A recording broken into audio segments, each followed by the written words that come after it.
Good morning, Mr. Damen, Kommer Damen. Thanks for joining the show. It's nice to meet you, sir. Yeah. What a pleasure. Yes, pleasure to see you, to meet you, and to have a discussion on the maritime business. Yeah, here in South Beach, Miami. Yeah. Interesting time, and I'm glad you were able to make the trip down and make it through all the weather and everything that was going on yesterday. Yeah. So travel, it's all so glamorous until it's not. Yeah, I think it's not glamorous at all. But it's nice to travel because you see a lot and you get impressions. And I think traveling, it's the traveling itself is not always a pleasure. Huh? No, it's not. I keep being reminded that it's supposed to be the journey, not the destination. But sometimes it's good to get to that destination. Yeah.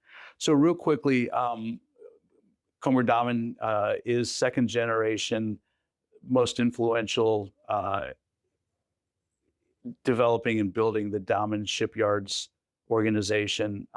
Pleased to have him on board today to talk about really how this started, because it started from a very small organization, very small Dutch shipyard right after the Second World War. I guess you actually have roots, your father has roots before the Second World War. I heard something about during the war, a couple of the barges you owned were sunk so that they were out of service and then brought back into service afterwards. I thought that was pretty cool.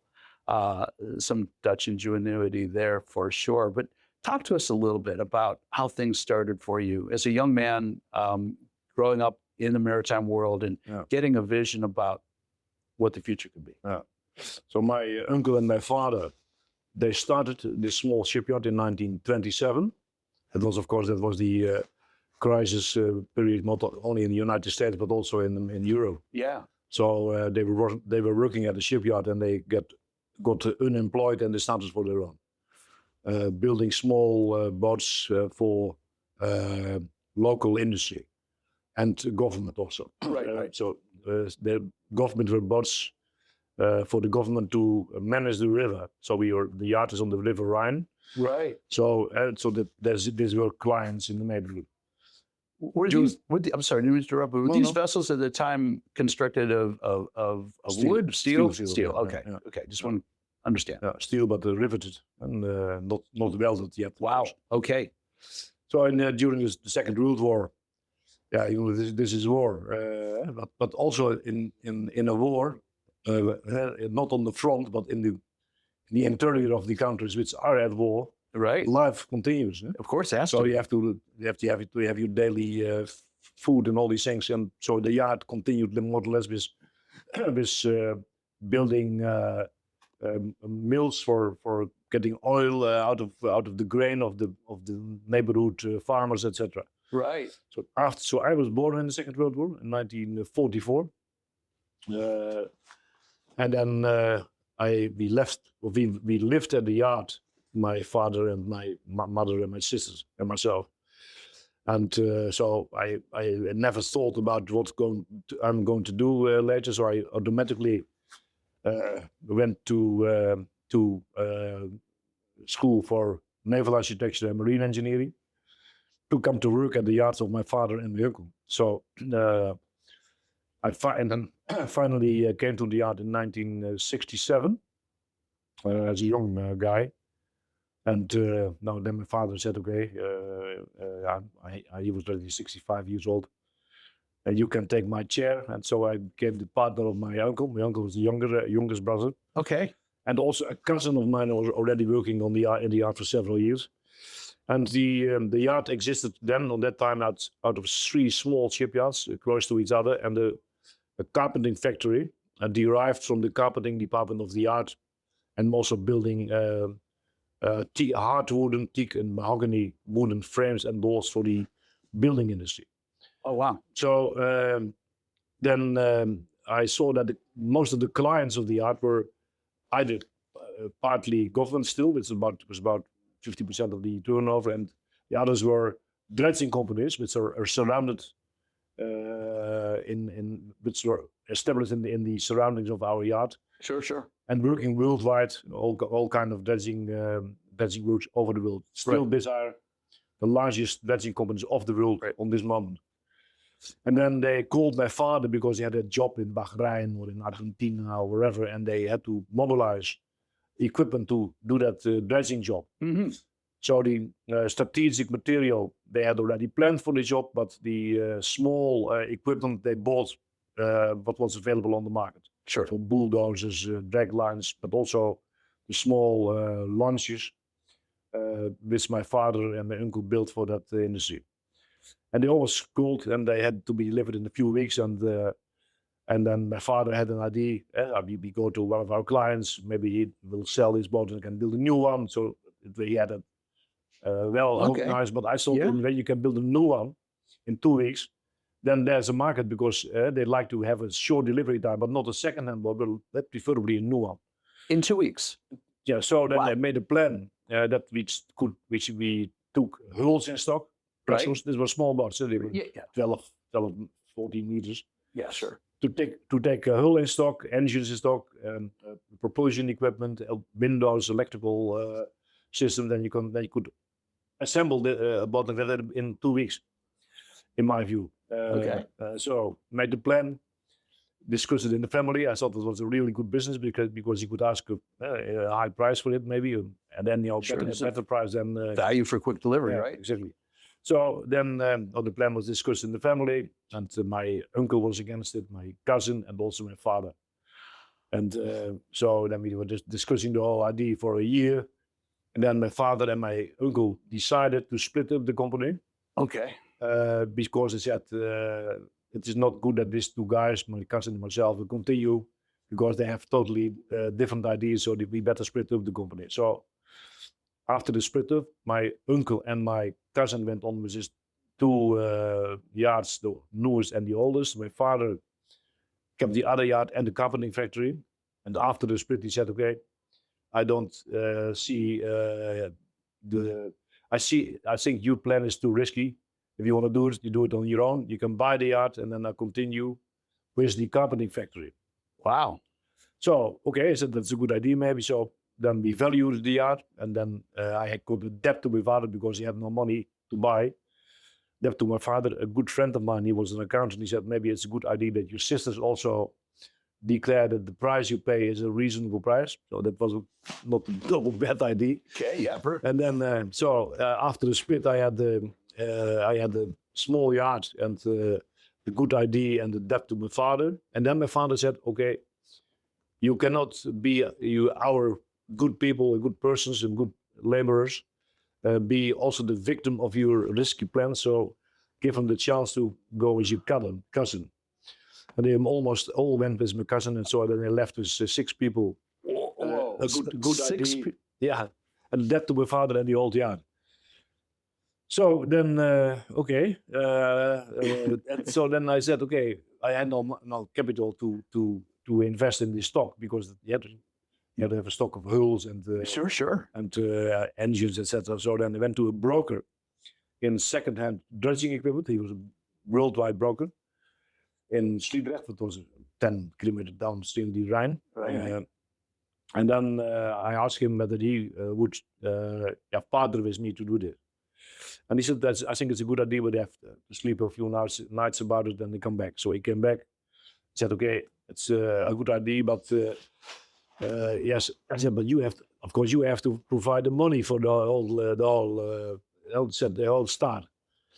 He said, yes, but I'm not so rich as you think. So let's go to Caterpillar. So then we went to the Caterpillar distributor in the Netherlands. Right. We was a big distributor also of marine engines. And then we made a deal with Caterpillar. If we exclusively should use Caterpillar engines, I only had to pay them a year after I had delivered the vessel. So there was a very good financing for it. That's wonderful. So I'm still grateful to Caterpillar. And we are, I think, the largest single client in the world for a Caterpillar marine engine. So still. Well, if I might just add, in a little bit of homework I did leading up to our conversation, I recognized that one of the first vessels you built, you described as the Pushy Cat. Yeah, indeed, yeah. And that was a homage to Caterpillar. So we have several cats. We have multi-cat, polycat. So it was all a kind of connection to cat. Yeah? I love it. Yeah. I love it. And we are now really big client from cat. And We hope to stay so. Yeah, why not? I mean, it sounds And- like a great business Yeah, relationship. and it's also, of course, internationally totally accepted marine engine. So you Oh, don't, yeah. if you have to sell your boat, you also have to sell the engine. It's Oh, more yeah. difficult. Nobody asks us questions. Right. Well, there's parts to be found everywhere. There's service technicians everywhere. It's not so good as they say, but okay, they have all day out in every country. But of course, it's a big person moving and road building equipment manufacturer, and the engines are more or less a sideline. Yeah. But okay, that was the start, and that was an immediate success. So we started to build the whole in stock and kept the engines, and then we sold for 2 weeks the assembling time, which we always met. So the first year we built 6 or 7 vessels, I don't know exactly. We got a good price also because of the short delivery time, and then it was an immediate success. So we made good money, and we had in the first year, it was 1969. We had an exhibition called Europort exhibition, still existing maritime exhibition in Europe, where we put the whole vessel in our booth. It's a Wow. big billboard, delivery time 2 weeks, Wow. and nobody believed that. Of course not.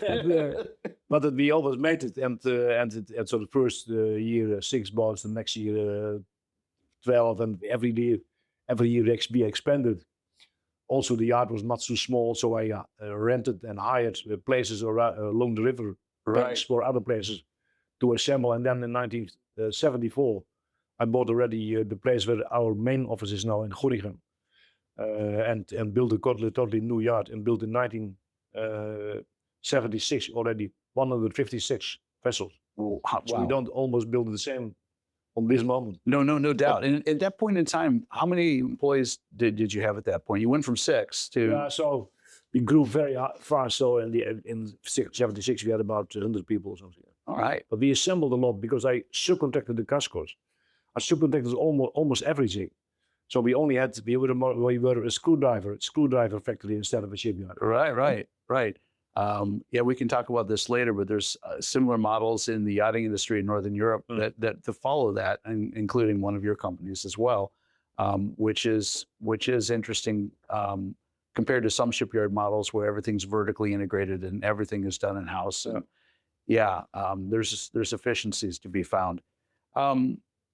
You also played around with different materials. I understand the polycat, which when I read about that, it's like, yeah, I used to be able to go offshore on helicopters, and then they had the crew boats come take us out. So that was kind of in the world I grew up in, what I would call a crew boat. You would describe that as something similar, I would think, when you came out with the polycat. Yeah. So there was a demand for fast vessels, not only for crew but also for patrolling and all kind of services. So I thought when you want to go on high speed over water, it's all about the weight. You have to reduce the weight in order to have high speed or less horsepower with that same speed. So let's go for the most light material you can find. So that that was in that time anyhow glass reinforced or epoxy glass reinforced polyester or epoxy. Yep. And later on carbon reinforced. So a friend of mine with whom I had been studying and also in the Navy, he was working at a company in the Netherlands called LeComte, and they were building also yachts, GRP yachts for the American market. Sure. In that time, Europe was a low labor cost country compared to the United States. So the US was a big market for labor-intensive products. Mm-hmm. And he was well experienced in building a GRP and also a good designer. So I took him, what Piet Hein Noordenbos, asked him to come with Damen and develop the polycat. So I remember very well that we built the first prototype, and we went on a Saturday on a totally flat river and going down 36 knots. It was very spectacular. So it was wow. But it was not a big success. No, the market didn't accept GRP. So we later on we transferred to aluminum and to also to steel with aluminum superstructure, and also continued with GRP, where the majority of the fast boats we built were either steel with aluminum superstructure or 100% aluminum. Right. Yeah, I've And seen. now we are back more. So we see now the market for GRP a little bit more growing also. It's been in production long enough. People, find a way to accept it, and I think technology has moved along to solve some of the earlier problems with GRP and polyester resins. So, makes sense. Although I've noticed in shipbuilding a lot of hybrid where you have steel hulls, aluminum structures, or aluminum hulls and composite carbon fiber superstructures. Weight is important. You also evolved into military support, military support. What drove that? Was it just diversification? So the idea of building ships in series was a big success. So we started with small boats, then we developed harbor tugboats. We had about 50% of the harbor tugboat market is Damen.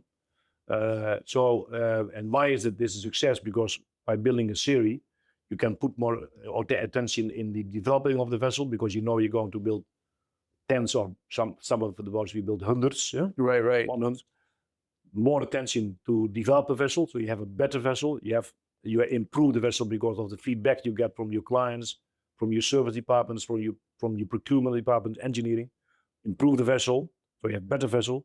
You have a shorter delivery time because you sell out of a series. The vessels get a name in the market because we have given them a brand name. By being known in the market and being traded secondhand, they also have a value which you can predict, so predictable value. That's right. So for banks, it's also easier to finance the vessels. Of course. And they have a higher secondhand value, and you can better service them because you can use the whole supply chain also for your spare parts. That's right. So it is only advantages, and you have better boat than most of the ship owners think. Many ship owners have their own development department and engineering department, and they always think they do better, but we do really better because we have so much feedback from every client that in the end we make a better boat. That's brilliant. So then I started also to do that with other ships. First we developed ships ourselves, but that's a very long way. If you are not experienced, you make mistakes. So I thought it's better to try to buy yards who have already a developed product and a developed market. So I bought a fishing boat yard. We bought a small cargo vessel yard. We bought Amels in 1992. Right. Dredging yard. And in 2000 we bought the state-owned military yard, Schelden. It's now called Damen Naval. So that's what got you in the naval and side. We wanted to do the same thing with naval vessels because, and that's which we successfully have done. Right. Well, I was going to say, full disclosure, as you know, I had a wonderful interview with your daughter Rose last November, and leading up to this conversation, because I had not met you, I reached out to her and I said, Rose, can you give me any thoughts or advice about talking to your father and something we should touch on? And she said, well, my father was very big on standardization and production build. So you do want to talk to him about that. And I think that's what we just touched on. This is wonderful because I think there's a lot to be taken away from understanding the value of standardization. There is so much. I just know from my own manufacturing, people would come and want things changed and done a little differently. And anytime you did that was expensive. The engineering, the prototype, the R&D, all of that. And the client often doesn't value the cost of that type of work. So if you've got a proven hull that's done the tank testing and you know exactly what it's capable of, its displacement and the horsepower needed to move it at certain efficiencies, whatever, and you can reproduce that. And like you said, the Caterpillar relationship, and one of the most expensive components to go into your vessel is known and it's in stock, and you're not going to have supply chain issues. It's a win. Yeah, and the other thing also for the client, so the price is also competitive. Yeah. Because we don't have engineering costs every time for every vessel, but also for the client because of the short delivery time, it has less capital involved. If you have a building time of 2 years, Oh, you have to yeah. do a down payment, first installment by key laying, Yeah. second installment by hull finish, all these things. Yeah. And now he pays almost in one time the vessel. Yeah, Right, it's a right. big capital improvement. Yeah, I tell you what, Yeah. if you look at what the cost of money is, that becomes that gives you a competitive edge by exactly. itself. Yeah. Absolutely. So I thought I'd hit what I call Damen by the numbers before we move into the next part of what I want to talk about. But I think it's kind of fun to understand that you came from this division in the family to start your own business, 6 people, small boats, building it up. And today, the numbers I have are 2023, so they're probably not completely accurate, but close. 12,500 employees worldwide. You now own 55 companies worldwide, plus my guess. Shipyards, 35. Number of ships delivered annually, you're hanging around just over 175 vessels every year out the door with the Damen brand. And in 2023, your annual revenue turnover was 3.1 billion in euros, 3.4 in US dollars. I can respect that. That's quite an accomplishment.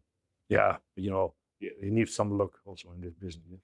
Yeah, no, well, you do, but sometimes I think you make your luck. Yeah. You make your luck. I was reading something about your acquisitions of shipyards. I wanted to talk about that, your acquisition strategy and story.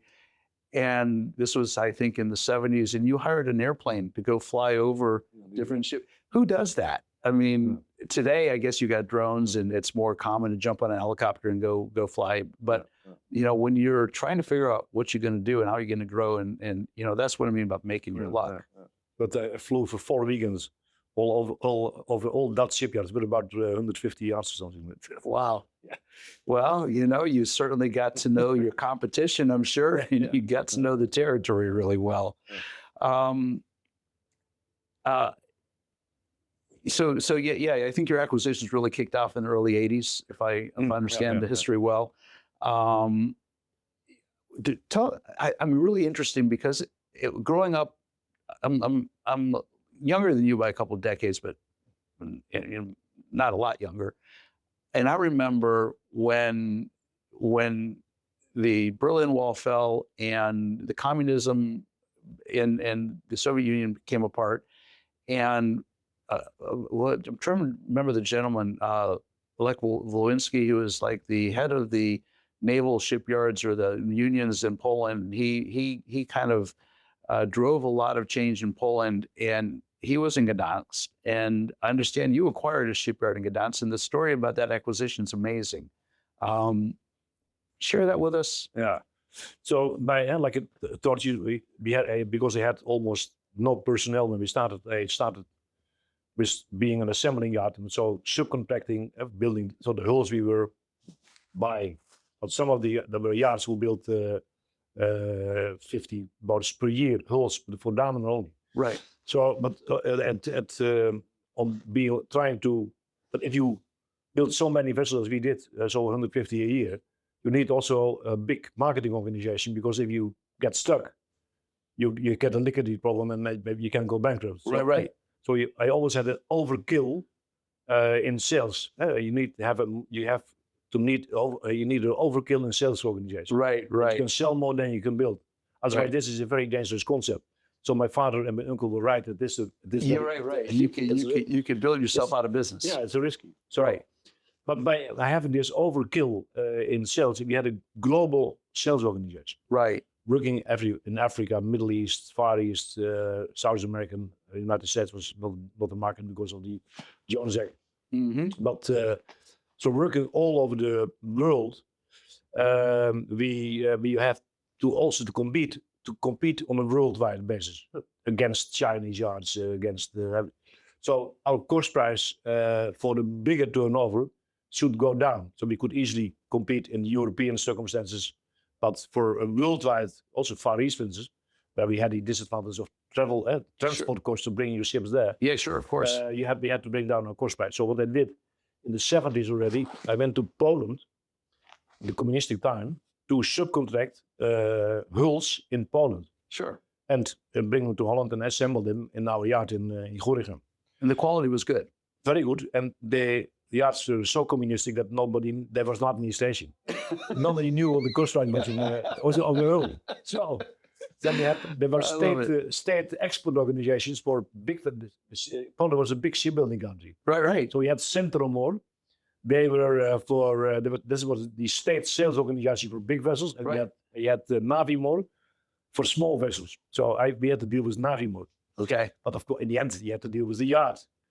But the Navimor, in that time, you just try to become good friends. So we took nylon, how do you call it? What's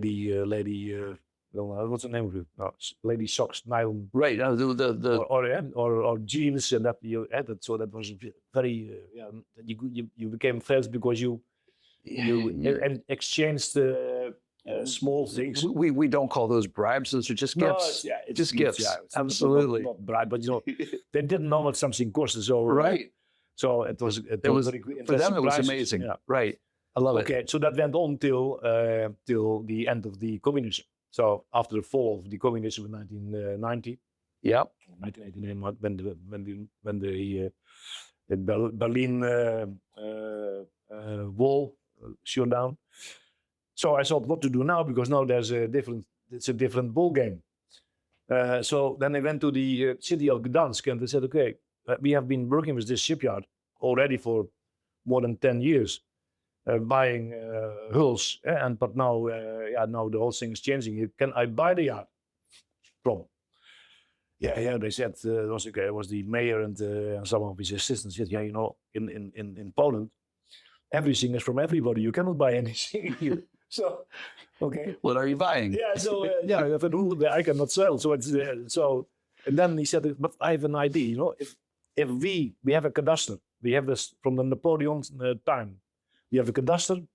We put the area on your name. If you promise that you keep everybody working in that yard, working with you, pay them well and make them happy. No, that was the deal. So the yard was put on my name. All about the people. Yeah. And the people were working for us. So that was a good yard. They built already for years. Sure. The only thing I had no bookkeeper, no administration. So then we did an advertisement in Gdansk, and we found an old lady of that year, on that time 72 years old, who had worked with Coopers and Lybrand before the war. Oh, so she knew about the financial administration. Wow, the first start in Poland. Yeah. Wow. So you essentially acquired that yard on a promise, really, just to keep everybody employed. Yeah. And they just transferred title to you. Yeah, indeed. Yeah. Brilliant. So later on, we bought yards also in Poland, in Romania. Our largest shipyard is in Romania now. Right. Yeah. Wow, is that the largest? Okay. Yeah. So I'm gonna ask a question because I'm just curious, and because I am American and I try to pay attention. You have 35 shipyards worldwide, but you have none in the United States. Oh. What's the reason for that? Is there a reason that it keeps Damen from coming into the States too? Yeah. We always have a little bit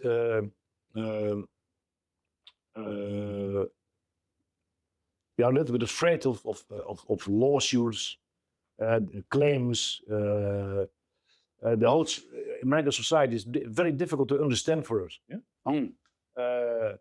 Although we have quite a lot of American clients. Right. And we're working here fantastically. So I really started with the idea of looking at possibility to start here in the States already in the 80s. Right. But we never really there.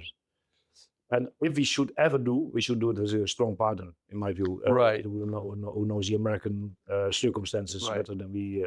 But we never have done it, and later on we didn't have the money also, because if you start, you have to start with making losses, I suppose, because you make mistakes. And but we should certainly, when we ever do, to do it with a US partner. Right, good. Well, I know Fincantieri has come in, Ostel has come in. Yeah. I know it solves the Jones Act issue. To go in with Bender, huh? Yeah. And now the new Trump administration has set up through the federal government No. a Department of Shipbuilding, and they're really looking at investing strongly in U.S. shipbuilding. No. So, you know, with the changes that are happening here, you know, from my perspective, and those that listen to my podcast hear me talk a lot. When I got in this industry, now of course I'm talking about the yachting side. In 1986, 1988, that there was over 45 shipyards in North America, No. United States and Canada, manufacturing crew-served yachts. Kommer today, there's probably less than 5. No. That's a huge. We've lost so much of our shipbuilding on a country that's built on our maritime heritage, and so, you know, I look at and I ask the question because I think until the questions are asked, they're never answered. You know, why and where did we lose it? Certainly, economic conditions drove shipbuilding out. Certainly, bad and poor business practices caused shipyards to go bankrupt. But it's interesting. The industry that I grew up in never did this. You know, there was constantly growth, but our shipbuilding industry went this way. And so looking at the big picture, commercial shipping and the investments that are being made, it's my hope that in my lifetime that we start seeing shipbuilding come back in the United States. And you have done such an amazing job building shipyards around the world. I just thought it was fair to ask the question, you know, why not here? And I think you're basically saying that your litigious society is a potential problem. No. We had a small company in the United States building dredges. Yeah. And so that was it was 100% run by Americans and successful. Then we developed a new type of dredger with 2 big grabs, and then we sold this to a gravel and sand and gravel company in California, and we had a lot of mistakes. We made mistakes and we delivered too late. Not very much, but 4 or 5 months too late. But okay, that's Sure. the machine cost about $6 million. After half a year, we got a claim of $32 million because we had delivered the machine 4 or 5 months later, and they missed the upward trend in the Californian sand and gravel market. And multiplied by 25 years, it was 32 million. Oh, that's crazy. Well, that's California, though. I don't know if that qualifies as the United States. No. But you know, I've been traveling in the United States many times. Yeah. And we have many US clients. Right. And everything we can do on a verbal deal. Right. Yeah? We have a 98% very good experience. But some. Yeah, if I ask my board of outside Damen directors, yeah, they all have some time a negative experience with a lawsuit somewhere. Yeah? And there you go. That makes you scary. Of course it would. Of course it would. But that's one reason. Yeah. Of course, the other reason is worldwide competitiveness. Right. And so most of our yards you're talking about, we have low labor cost count. Right. Like so, Vietnam's a good example of that. Exactly. High quality, good work ethic. Low labor. So it is a labor-intensive industry. So in the United States, you're almost not competitive against individual in the world market. So you have to deliver in your own market. Only the protected Jones Act protected market. Right. And there's no export. So in BC for big cities, you need a much bigger market than also the US market. Although this is a big market. Right. Interesting. Well, for tugboats, for instance. Yeah, I've considered it because tugboats is in itself also in the US already a big market. Right. Oh yeah. I mean, just look at all the port expansions that are going on. You could build a series so that you also can export to South America because they have not so long time and long cost to ship it out to South America. So that was my idea. If the US market is not big enough for your production, then you can always sell. You've got the whole maybe not for very good prices, but then break even or something. Well, where you can find the value could be on the deliveries. It could be something that has come into the conversation over the last number of years, and I've done business with the Edison West company. I have had some personal relationships with Dean West and his father. over time. And one of the things I picked up on that they do in their shipbuilding is they lease their vessels rather than sell their vessels to many of their clients. They also lease the employees. So when you get a Schwest vessel, you get a vessel with the crew, and the crew's on a payroll, and all of it's basically an individual cost center for the client who needs that vessel for whatever that program is for a period of time.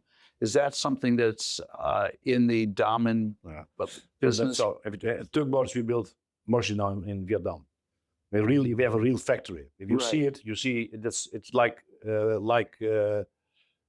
Ford company in Detroit in 1925. Oh wow! Just all lined up. Less numbers, but anyhow, totally serial building with low labor cost circumstances. Right.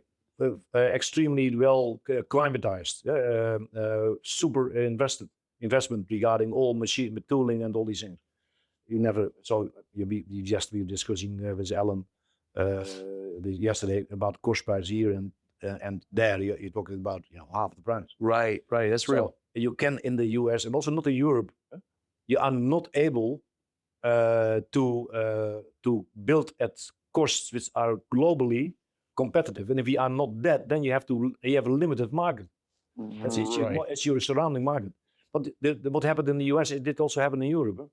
You said 45, that you talk about yachting, 45. Mm-hmm. But in Europe also, you have a lot of small shipyards building commercial vessels, but also yachting. Right. That's the same thing as in the United States. They didn't survive because you cannot survive in an open market. Right. So, but of course, if you look at the Jones Act, that the idea was to protect the market so that you could build up a commercial fleet to support the Navy fleet when you have to fight an overseas war. That's right. That was not a success. No, no, not at all. No.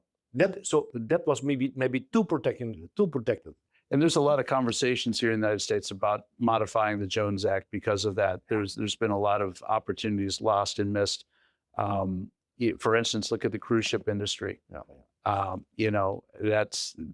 There's a reason those cruise ships don't go from port to port in the United States. I think for the shipbuilding market, and also it is too much protected, and also for the developing a maritime system. You see, in Europe, we have an enormous system of going from port A to port B with vessels instead of trucks. Right. You don't have it here. Right. No. In the United States, it's always everything goes by truck or train. Yeah. That's true. And that's because of also because of the protectionism. Right. But of course, when you are active in the maritime industry in the United States, you want to have a reliable government. You invest in the Jones Act circumstances. So you consider, why should they invest in an expensive vessel when I can expect the government going the other way tomorrow? Sure. Stability of law is also important. So maybe it is better to keep the Jones Act. Well, yeah, it's a two-edged sword. There's no question about it. And there's upsides and downsides to both sides of that. I just know that the Jones Act has it's been in the act for a long time, and it has gotten in the way of a lot of commercial potential work. And I don't know that there's a lot of shipyards that are benefiting from it. We've lost a lot of that. So, I think the idea was to protect the U.S. shipyards and shipbuilding business, and I don't think it's done what it was intended to do. You missed the whole development. Yeah. If you look at the cargo vessels there, I mean, what we build, Damen, we only build very small cargo vessels, but the big shipbuilding scene is, of course, big tankers, gas tankers, container vessels, bulk carriers. Yeah, right. And the whole is in China, Japan, and Korea, and China is now. So at first, the first move was that big shipbuilding was done in the United States, but also in UK and parts of Europe. This all went to Japan because of labor costs and good government investments in new modern shipyards. That's right. Then Japan grew to economic power. And Korea did the same as what Japan did versus Europe. Yeah. So Korea took over from Japan. Japan only built bulk carriers almost. Right. So Korea did the same thing, building modular shipyards, privately run by Hyundai, Samsung, Daewoo. Daewoo is now Hanwha. Was extremely successful, extremely modern yard. If you visit them, it's much more robotized than already everybody thinks. And what happened after that? It is China started in the end of the 90s to do the same as Korea did, and now everything goes to China. Right.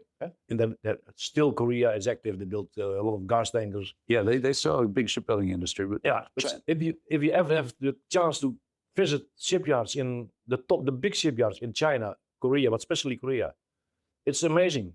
It's fantastic. You learn a lot, and then you see this will never come back to the United States or to Europe anymore. Right. It's just not possible. No. Right. But so also the engines, big engines, marine engines in the US never built a big marine engine. It's European development, but also now almost exclusively built in the Far East. So more and more, also the equipment is there. Right. LNG tanks were developed in Europe, and now you see that they only are built in the Far East. So to build, you have lower labor costs, you have lower steel costs, right? But also your equipment is there, and you don't have transport costs. What's interesting is you see these economies improve. You know, it's interesting. You mentioned how it moved to Japan, then Korea, then China, and what pushed it out of each of those countries was their economies came up. And the wages came up, and the standards of living came up, and all of a sudden the workers needed to be paid more. And there was another country that said, "Well, so here we are, 50 years, to get better living conditions, better standard of living." But I hope they will never be more expensive in labor costs than America. Let's hope. Let's hope so. You know that we do a pretty good job of maintaining in fact, most Americans don't appreciate the high standard of living that most of us enjoy. And you have to travel the world. We talked about that earlier, world travel and what it is to understand what the world is when you leave your safe space, your comfort zone, and you go other places and see how other people live. But you have to realize that when your standard of living comes higher and higher, that labor costs are more expensive, and that's very good for the whole society, for people, for every American person. But then you're losing out for some industries. What you have to do as a country or in European, as a European Union, also we have to do the same thing. Right. Think about clever solutions for certain industries which you are losing, that you can replace it by something. Right. You can leave it to the market, and it also in the end it comes good. But the market's allowed to correct itself. But you have to go to a tough time. Of course. Yeah? And you could do something to improve the tough time for people. Well, my father told me many years ago, failure is your first step towards success. Yeah. And so those tough times build, more robust businesses and economies. I don't want to go ahead. Yeah, but about the U.S. Shipbuilding industry. Yeah. So what you could do, of course, in the U.S. shipbuilding industry is because you missed a little bit of the development because you have only the closed market of the United States. Right. Is working together with Damen. So we have several shipyards in also stressed. We work together with our designs because we have a more worldwide information about what's developing. So we have a close cooperation with several shipyards. So you can basically build the Damen ships here in the United States, but it's not under a Damen shipyard. No, it's right. So Bolton should build for the Coast Guard. I think it was 150 vessels or something. Okay. That's interesting. That's good to know. Yeah. Collaboration. I mean, I talk about it all the time. That's one of the most sincere, best ways to success. Don't want to miss the opportunity to talk about your acquisition of Amels and dive into the wonderful world of yachting a little bit before we wrap things up, because I think that's, for the people that listen to my podcast, we're dominantly in the large yacht and yachting industry. So I find it interesting, and I'm pleased that you did ultimately in the early 90s acquire the Amels facility. Your daughter Rose seems to be doing an amazing job of running the company. She basically is very happy doing it from the conversation I had with her. Talk to us a little bit about what that was. It's a departure not a lot of commercial shipyards do, moving from commercial construction into white boats. Yeah, but we are not moving to, we're adding to. Adding to, right. Yeah, good point. Good point. And then we saw what I did is that I bought it in 1992. And I wanted to do the same thing as we do with other vessels, building it in series. Yeah, Big luxury also in series. Fun fact real quick, don't mean to interrupt, but before you bought it, there was a gentleman, an American, that owned that boat shipyard. Yeah. We all know him, right? Yeah. So Donald John Trump. Yeah. That's a fun story. Yeah, but yeah, so you have the shipyard, and how did that go from where you were at the helm to where you handed it over to Rose? Yeah, no, I've never been at the helm of Amels because we were already diversified. Group, so I was the group CEO, and then so when it took over Amels, the sitting CEO stayed on for a long time, and then the Rose took over. I don't know exactly, but maybe 10 years ago. Okay. No, 8 years ago. And but the idea was do the same as what we do with commercial vessels. You build on stock and sell out of a continuous series, so you have much shorter delivery time. Right. But also lower cost price, and I think a better vessel. But that was quite capital intensive because these yachts are quite expensive, so the banks were not willing to finance. So we started building custom build. Till in 2000, around 2000, we had earned enough ourselves in the whole group, Damen group, to start a serial building. So that's what we do now. Right. In Amels. Yeah, you have. I think you've got a standard 60 meter and a kind of standardized 80 meter that's being built. But we also build custom build, but we never make money on the custom builds. Say that again. You never make money on the. That's what's so interesting about the yachting industry. That's so true in so many ways. And that's the trap that so many boat builders get into. They have something that they've figured out and they do it well and they're making money. And then a customer comes along and says, "Oh, you do that so well, but would you do this for me?" And you have that. I think it's a decision that comes from passion and love, not common sense or business strategy that says, "Yeah, we'll go from 40 meters to 60 meters. We can do that." Or, we'll bring in some new hybrid technology for propulsion that's never been done before. We can do that. So there's a cautionary tale there, I think. So Amels can make use of the central Damen research organization. So for noise control, for vibration control, for optimal propulsion resistance. So Amels vessel is absolute top of the bill because of this knowledge we have in our research department. Right. And then we built not only 60 and 80 luxury, but we also have a Sea Explorer, which is also a luxury vessel, but a different concept. And we have the yacht support vessels, which are deriving from commercial crafts, which we use for crew boats or other purposes, patrol boats in our commercial business. Fun fact, during the Palm Beach Boat Show, I did an interview with a yacht broker on board motor yacht Gene Machine. Oh, yeah, okay. And right behind us was Gene Chaser. Yeah. And so we were on an Amels yacht with a Damen support vessel right next to us, owned by the same client. Yeah. A really cool program, really cool owner that does some really interesting research and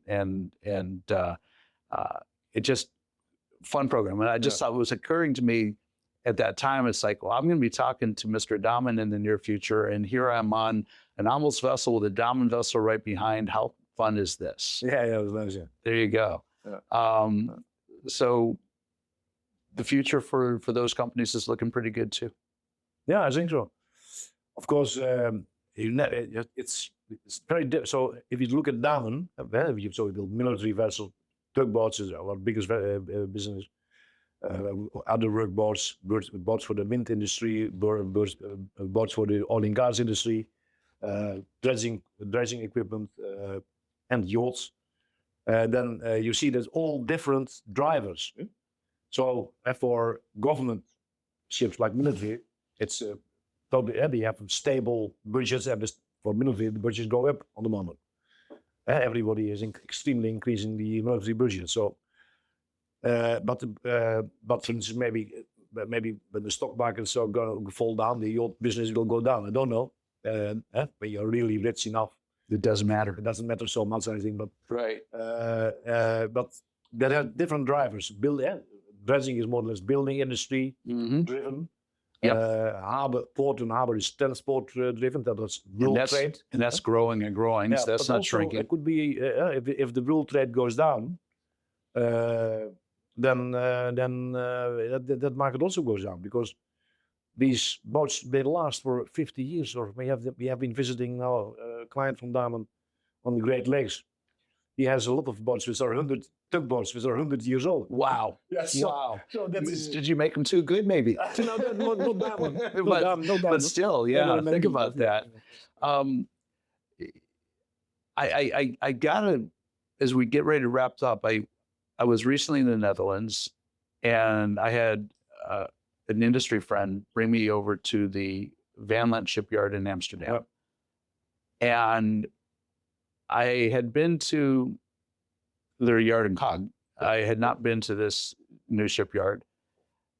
And Kommer, the investment that they made was profound.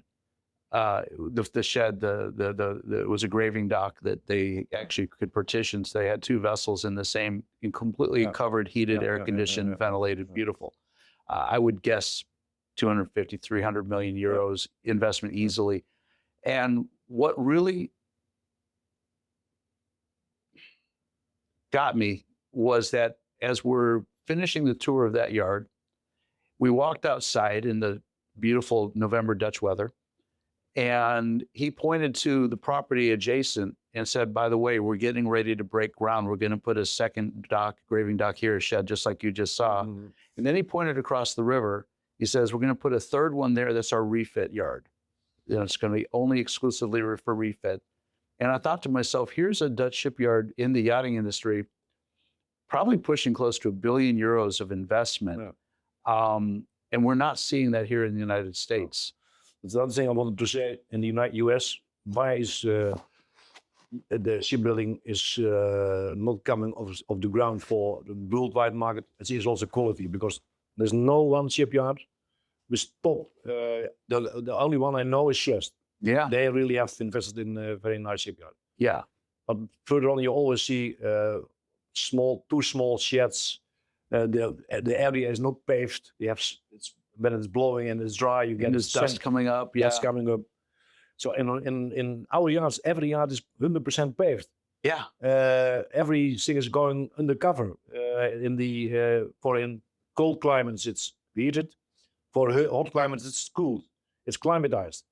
So the circumstances to build a vessel are much better if you compare to most of the American ones. So regarding hoisting equipment, regarding shock blasting, regarding if you go to Amels also everything is covered. Right. But also then we have the painting sheds, which is totally dust free.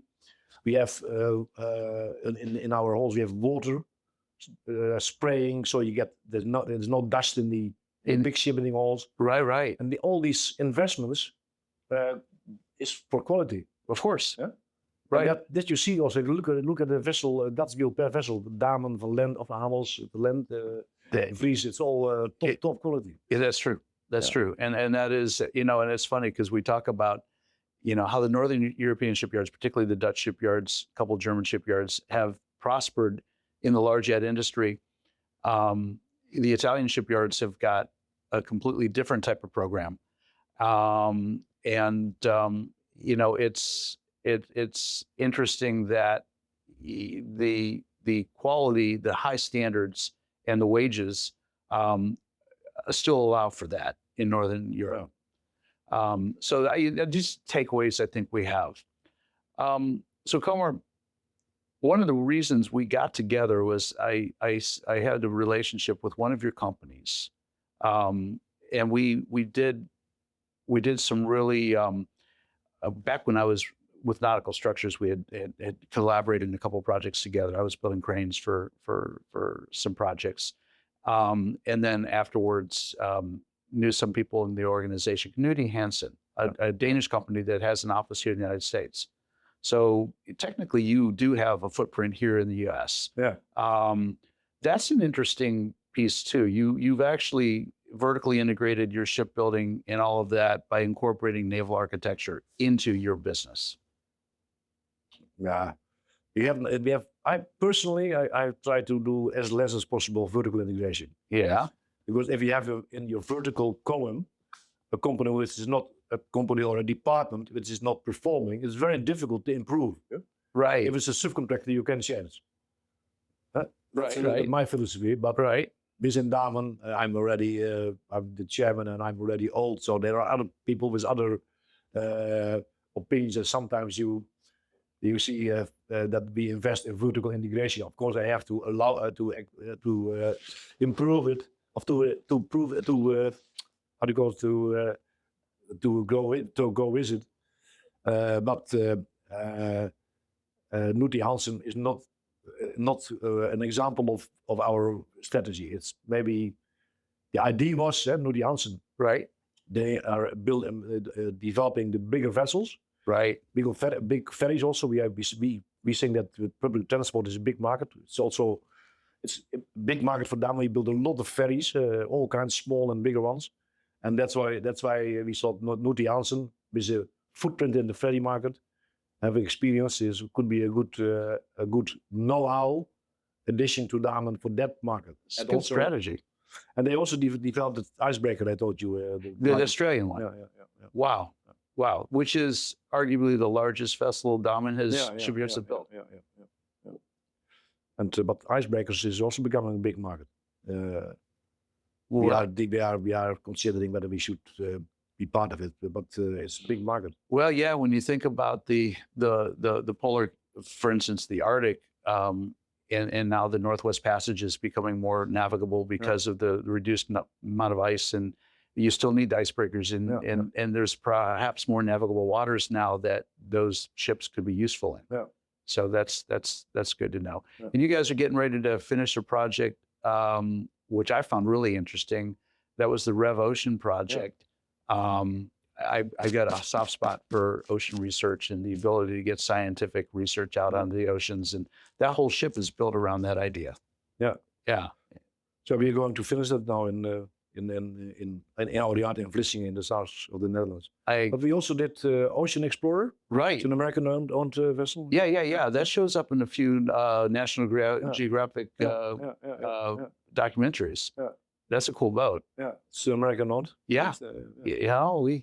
We do like our boats, that's for sure. Yeah, absolutely. Speaking of liking boats, sailing, that's your passion. Yeah. Are you going to sail off into the sunset? Are you doing another circumnavigation? What's your view here? No, I have circumnavigated 2 times with my vessel, so I'm the captain. I have no paid crew. I do this with friends and family. Yeah. So I'm a very bad example for my Amels clients. I also like to be on the Amels yacht, to be honest, but this is a more sporty hobby. Right. So I circumnavigated twice the world, and now I'm getting too old for it. You know, when you are mid-ocean, you get bad weather. You are too slow to get out of the way. So you have to accept coming over, and when it's dark in the night, a lot of water coming over, something break. You have to be really fit to. That's where that crew comes in, right? Yeah, and my crew, my friends, my oldest friend is 85 years. So we have to dial it back a little, right? So but you've done 2 circumnavigations. Yeah. Now that's living, my friend. That is amazing. Yeah. Wow. Yeah. That could be its own podcast down the road. That's something else. Yeah. Wow. Well, Kommer, I have to tell you, I'm extremely grateful for the opportunity to meet you and have this conversation. We could have gone on and on, but you've got a big day ahead, and I don't want to inhibit your experience here in South Beach in Miami. But I do look forward to hopefully crossing paths with you again in the Netherlands. And I do plan to sit with your daughter, Rose, again and finish our conversation we started a few months ago in Amsterdam. Yeah. Thank you for the interesting conversation. Yeah, well, thank you very much for joining us, and wish you very well. Yeah, thank you, Ross. All right. Yeah. Fair seas. And until the next time, I'm out of here.